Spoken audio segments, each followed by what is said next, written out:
Assalamualaikum warahmatullahi wabarakatuh. Alhamdulillahirabbil alamin. Segala puji bagi Allah yang telah menganugerahkan kepada kita akal dan hati agar kita bisa memahami tanda-tanda kebesarannya dan petunjuk melalui Al-Quran dan Sunnah agar kita senantiasa berjalan di atas jalan yang lurus. Salawat serta salam semoga selalu tercurah kepada junjungan kita Nabi besar Muhammad SAW, keluarga, sahabat dan seluruh umatnya hingga akhir zaman. Bapak Ibu jamaah subuh yang dirahmati Allah Subhanahu wa taala.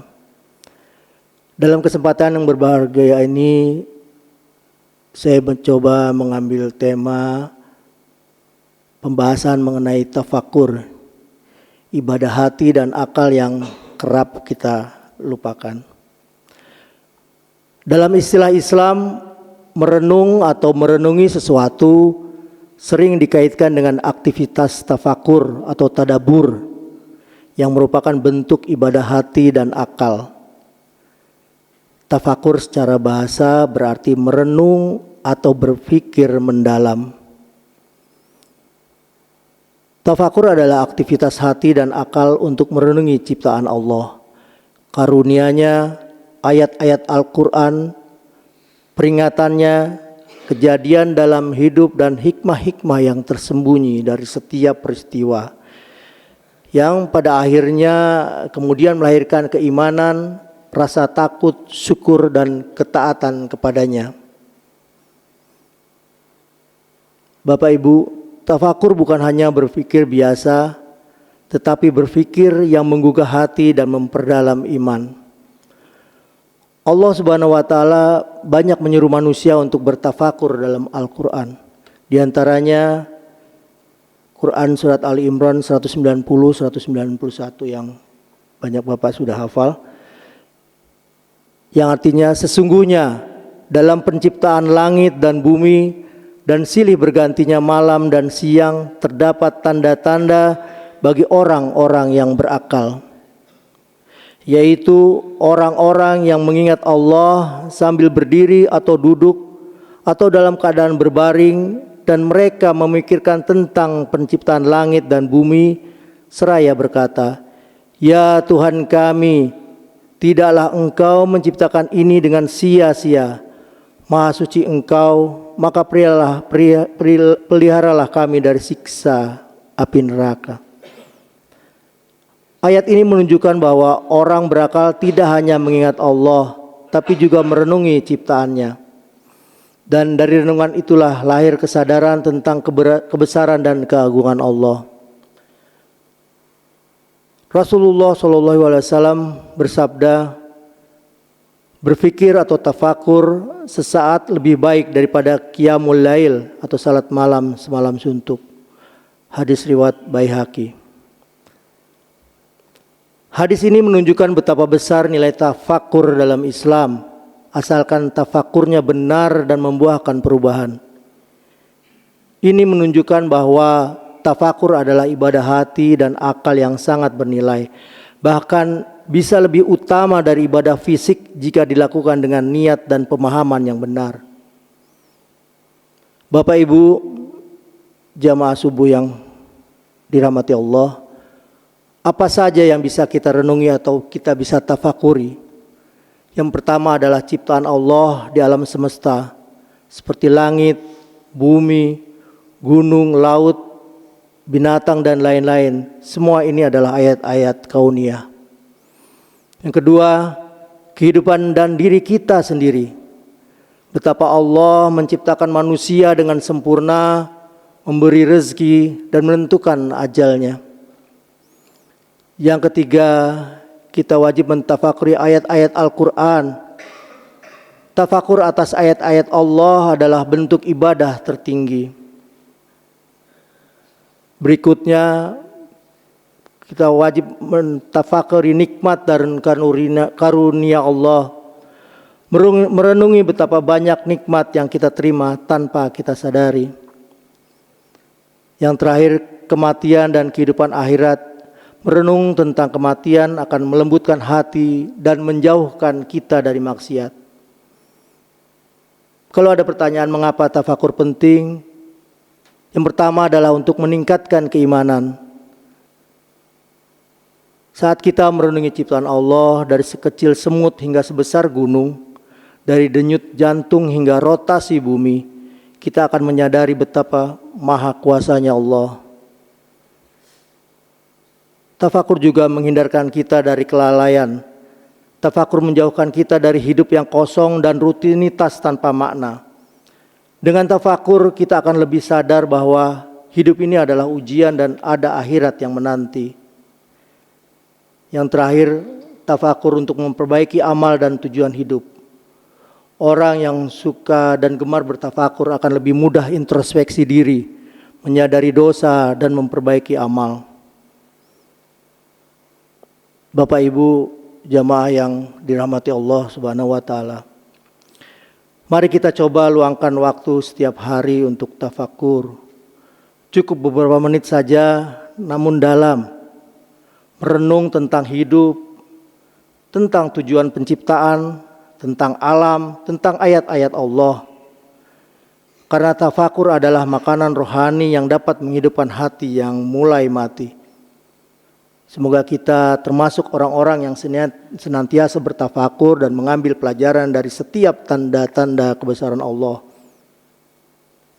Bapak Ibu, sebelum penutup, saya ingin Bapak Ibu mendengarkan sebuah puisi yang terakhir ditulis oleh penyair besar W.S. Rendra sebelum beliau wafat di tahun 2009. Bait-bait yang ada di dalamnya insya Allah bisa kita jadikan bahan renungan Bapak Ibu. Puisi ini berjudul Hidup Itu Seperti Uap. Hidup itu seperti uap yang sebentar saja kelihatan lalu lenyap. Ketika orang memuji milikku, aku berkata bahwa ini hanya titipan saja. Bahwa mobilku adalah titipannya, bahwa rumahku adalah titipannya, bahwa hartaku adalah titipannya, bahwa putra putriku hanyalah titipannya. Tapi mengapa aku tidak pernah bertanya, mengapa dia menitipkannya kepadaku? Untuk apa dia menitipkan semuanya kepadaku? Dan kalau bukan milikku, apa yang seharusnya aku lakukan untuk miliknya ini? Mengapa hatiku justru terasa berat ketika titipan itu diminta kembali olehnya? Malahan ketika diminta kembali, kusebut itu musibah. Kusebut itu ujian, kusebut itu petaka, kusebut itu apa saja untuk melukiskan bahwa semua itu adalah derita. Ketika aku berdoa, ku minta titipan yang cocok dengan kebutuhan duniawiku. Aku ingin lebih banyak harta, aku ingin lebih banyak mobil, aku ingin lebih banyak rumah. Aku ingin lebih banyak popularitas dan kutolak sakit, kutolak kemiskinan seolah semua derita adalah hukuman bagiku. Seolah keadilan dan kasihnya harus berjalan seperti penyelesaian matematika dan sesuai dengan kehendakku. Aku rajin beribadah, maka selayaknya derita itu menjauh dariku. Dan nikmat dunia seharusnya kerap menghampiriku. Ya Allah, betapa curangnya aku. Kuperlakukan dia seolah mitra dagangku dan bukan sebagai kekasih. Ku minta dia membalas perlakuan baikku dan menolak keputusannya yang tidak sesuai dengan keinginanku. Padahal setiap hari ku ucapkan, hidup dan matiku hanyalah untukmu. Ketika aku ingin hidup kaya, aku lupa bahwa hidup itu sendiri adalah sebuah kekayaan. Ketika aku berat untuk memberi, aku lupa bahwa semua yang aku miliki juga adalah pemberian. Ketika aku ingin jadi yang terkuat, aku lupa bahwa dalam kelemahan Tuhan memberikan aku kekuatan. Ketika aku takut rugi, aku lupa bahwa hidupku adalah sebuah keberuntungan karena anugerah-Nya. Ternyata hidup ini sangat indah ketika kita selalu bersyukur kepada-Nya. Bukan karena hari ini indah kita bahagia, tetapi karena kita bahagia maka hari ini menjadi indah. Bukan karena tak ada rintangan kita menjadi optimis, tetapi karena kita optimis rintangan itu akan menjadi tak terasa. Bukan karena mudah kita yakin bisa, tetapi karena kita yakin bisa semuanya menjadi mudah. Bukan karena semua baik kita tersenyum, tetapi karena kita tersenyum maka semua menjadi baik. Tak ada hari yang menyulitkan kita kecuali kita sendiri yang membuat sulit. Bila kita tidak dapat menjadi jalan besar, cukuplah menjadi jalan setapak yang dapat dilalui orang. Bila kita tidak dapat menjadi matahari, cukuplah menjadi lentera yang dapat menerangi sekitar kita. Bila kita tidak dapat berbuat sesuatu untuk seseorang, maka berdoalah untuk kebaikan. Ya Allah, ya Rabbi, mulai hari ini ajari aku agar menjadi pribadi yang selalu bersyukur dalam setiap keadaan dan menjadi bijaksana. Mau menuruti kehendak-Mu saja ya Allah, sebab aku yakin Engkau akan memberikan anugerah dalam hidupku. Kehendak-Mu adalah yang terbaik bagiku. Demikian. Wabillahi taufiq wal hidayah. Wassalamualaikum warahmatullahi wabarakatuh.